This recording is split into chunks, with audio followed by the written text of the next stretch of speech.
It is my pleasure to introduce a friend, a colleague, who has been working with me in the House. We came in about the same time, and we've seen a lot of change, and we've made a lot of changes. So please welcome Leader Camille Lilly.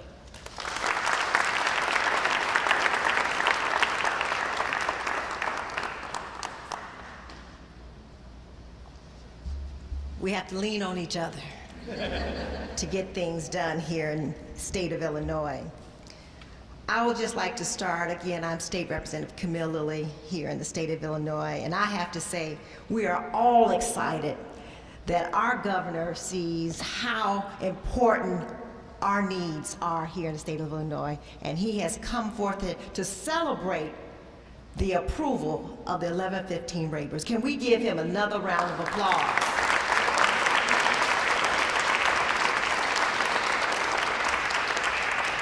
I too want to thank the federal government for having the waiver program. Thank you for allowing us to have the vision to address the needs of the people of Illinois. And yes, HFS, you are some hard-working team. We couldn't do this without you. Thank you for all the work that you do on behalf of Illinoisans.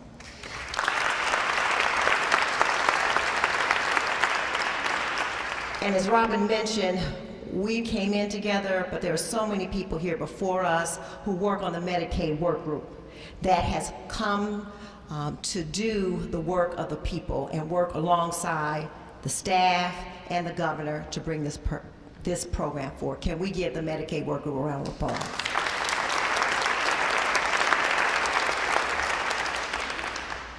Now, this measure will give the most vulnerable population hope as they navigate the health disparities that shows up in social influencers, which I like to call them, but many of you call them social determinants of health. It goes without saying, those at risk, when they don't receive the resources in a timely manner, they become the most vulnerable population, having the ability and having the inability to address some of the biggest problems that are in their lives. But this program, this waiver, will allow them to address homelessness, addiction, and the disparities. As the chair of the Probst Health and Human Services, I am glad to be a part of this program. Again, all the services that have been mentioned, they're flexible to our targeted population.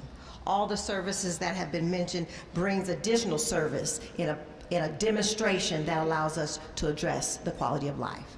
Again, all the service that many of you provide bring the quality, the access, and equity in healthcare.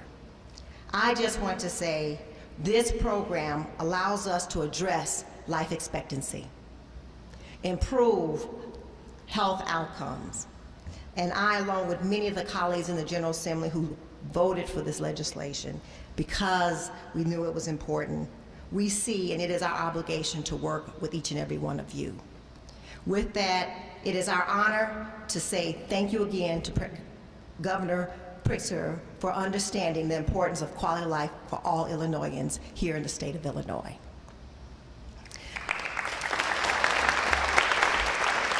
With that, I'd like to bring forth the leader in the Senate, one of them, who I work with so diligently, Senator Aquino, Leader Aquino.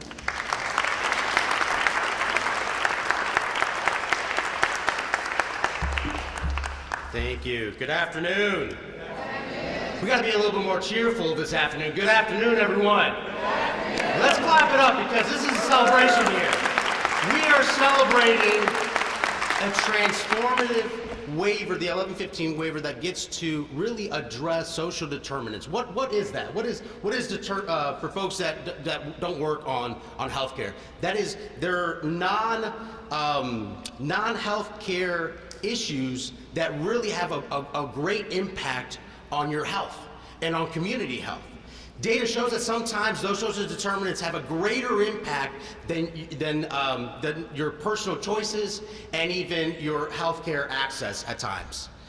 Being able to address housing, food security, or providing services for those re-entering into our communities is going to address not only individual health, but also the health of our greater community.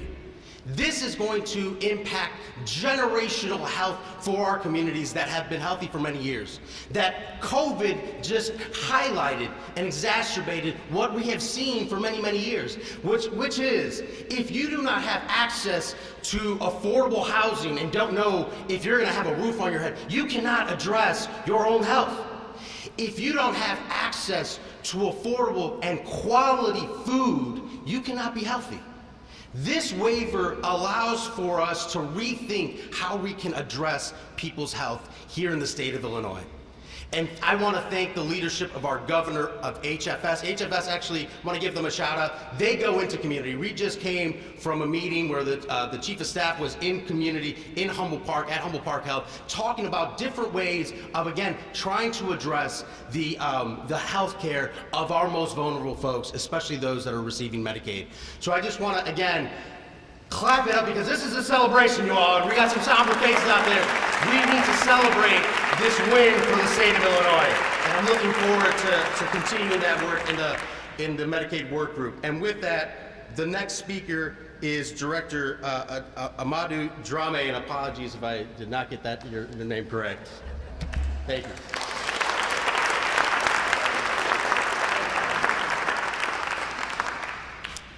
Okay. Well, good afternoon. My name is Amadou Drame, you got it right. I serve as the director of the Illinois Justice Project. We advocate for policies and practices that make the criminal legal system more just, communities safer, and we also convene the Illinois Reentry Council, which is a 200-member group of like-minded people working to create an effective reentry process and system throughout Illinois.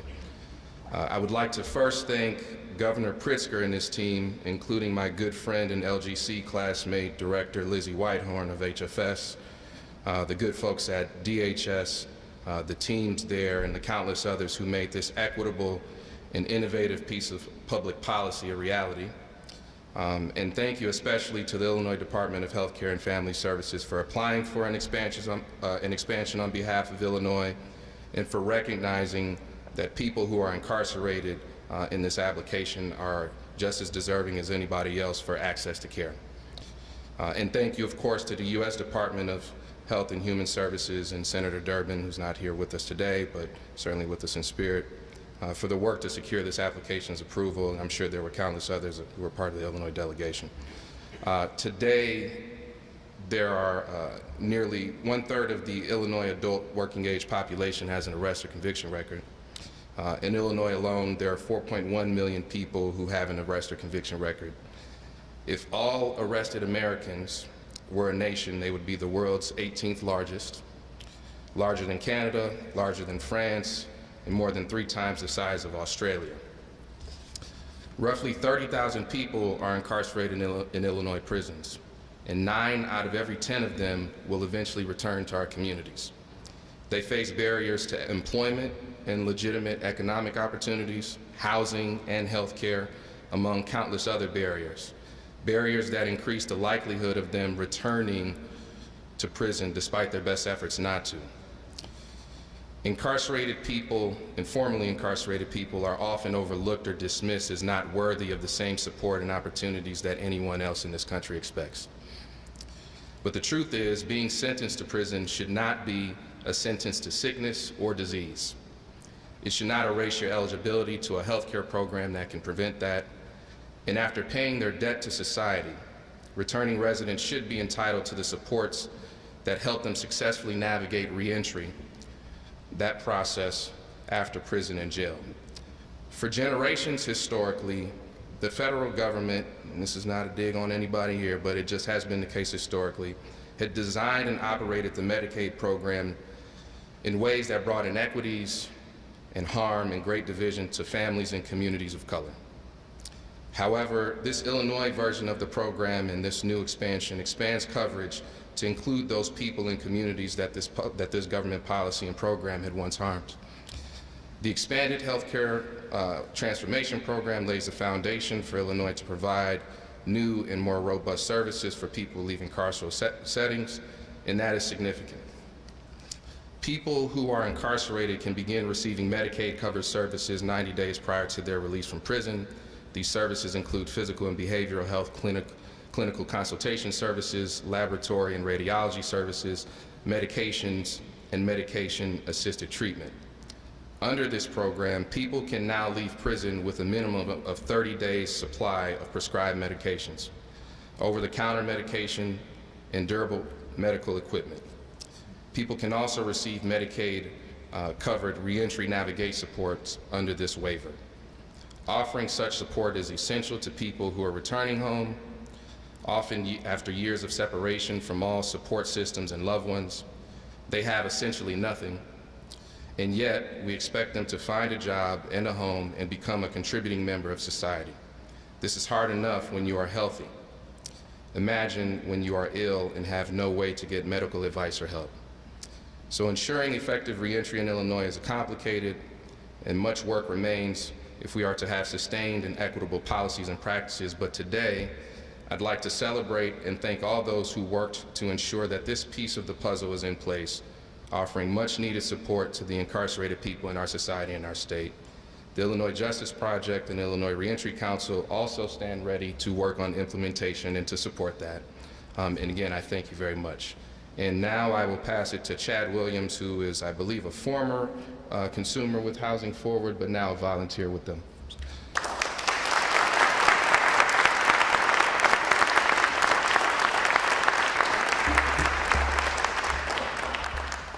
Well, good afternoon. Thank you for being here today. My name is Chad Williams. In the winter of 2017, I was being discharged from West Suburban Hospital in Oak Park, Illinois, after being treated for congestive heart failure. Afterwards, I found myself with nowhere to go. I had spent quite some time living on the streets of Chicago, and then my health failed me. I hadn't had a plan or a place to stay, so I wound up in West Suburban Hospital needing treatment for congestive heart failure. I found Housing Forward afterwards through a doctor at West Suburban, and for 2 years from 2017 to 2019, I stayed at Housing Forward's overnight shelter. I received warm meals, a safe place to sleep, and eventually it came to be like home. When Housing Forward opened Sojourner's House in 2019, I was one of the first residents to move in. Being at Sojourners allowed me to temporarily enjoy the human experience once more, as being without a home can take away from you. Sojourner's House provided me with a safe place to recuperate, time to think, and a better social structure. Today I'm doing well, and I have been in my apartment for 4 years and have access to quality, affordable health care. This has made a big difference in reaffirming my trust in people, and having consistent health care has literally meant the difference for me between life and death. The kind of health care I have now is unparalleled for me. I feel like somebody cares now. I hope that this expansion of services will mean more people like myself will be able to receive the medical and housing support that they need, and a greater chance to address their health problems. Thank you for your time and your willingness to hear my story. At this time, I'd like to invite Governor Pritzker back to the podium.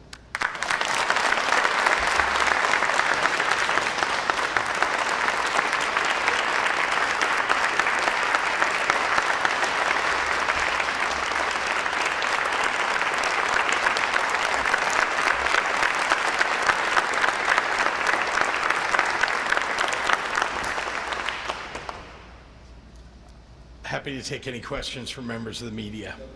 Yes. So it sounded at the end there that the people returning to society, they get an early introduction to what's available to them. Is that part of the exiting process? It is. As a matter of fact, I think one of the things that we've learned is that the earlier we can get people access to housing, to health care, to nutritious meal, to ultimately to a job, the better off we all are and most importantly, the better off that person is.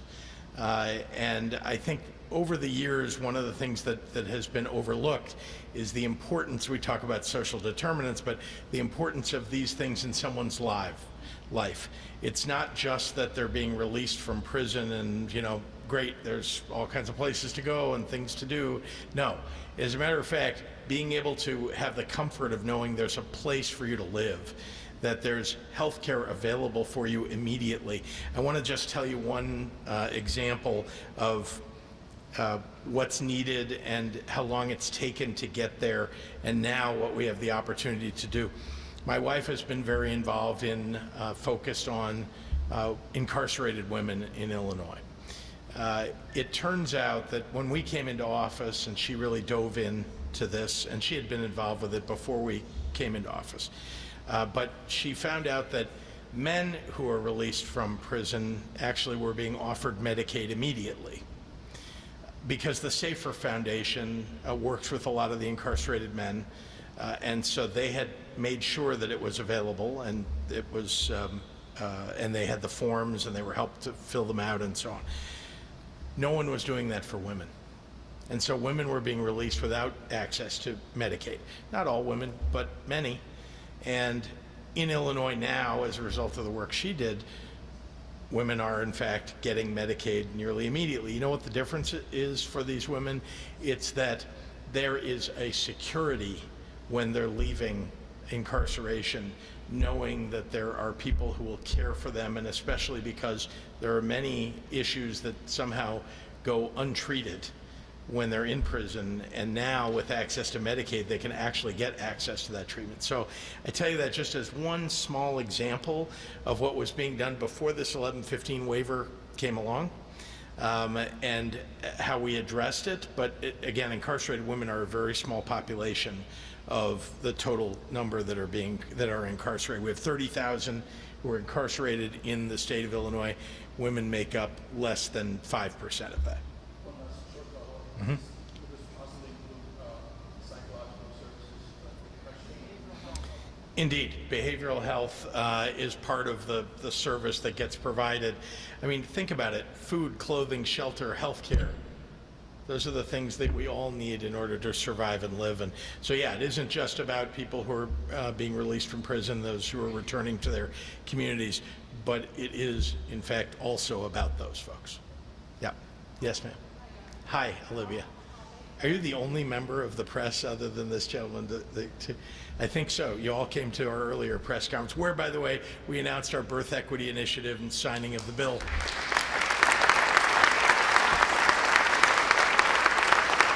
It's healthcare day today. Olivia.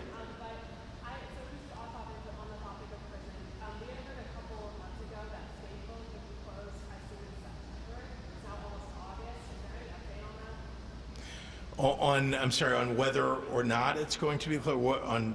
What's the update you're looking for? Yeah. First of all, there's no immediate timeline. There's no immediate endeavor to close Stateville. I know that or let me say it a different way.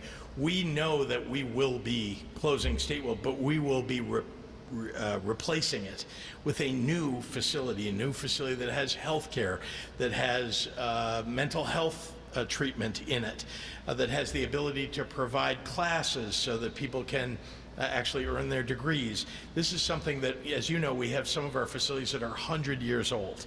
In fact, one of them is almost 150 years old.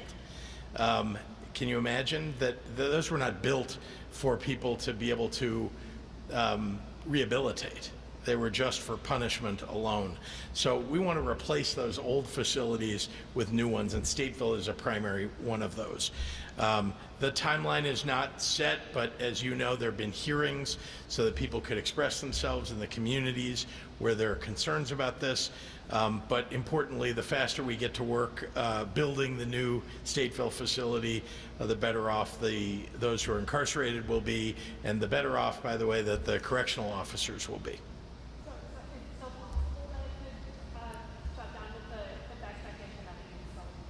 Is it still possible? I just can't hear you very well. I'm sorry.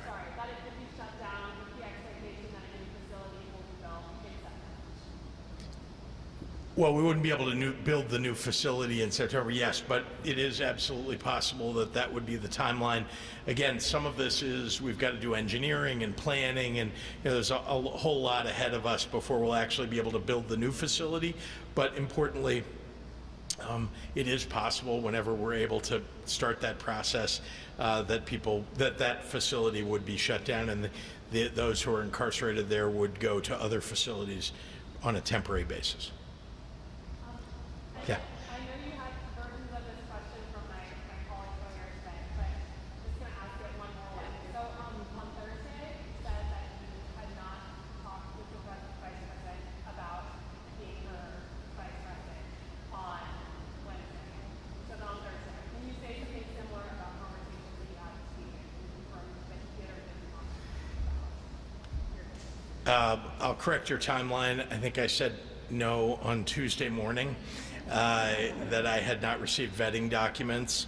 And then subsequently I was asked the question, just so you can go back and look at your records. And what I've said repeatedly since then is that, I'm not going to talk about the conversations that I've had with the vice president or with her campaign, other than to say that I have committed myself to Kamala Harris, that I will go out and work my heart out for her to win this election, because we cannot have Donald Trump as president of the United States. Thank you.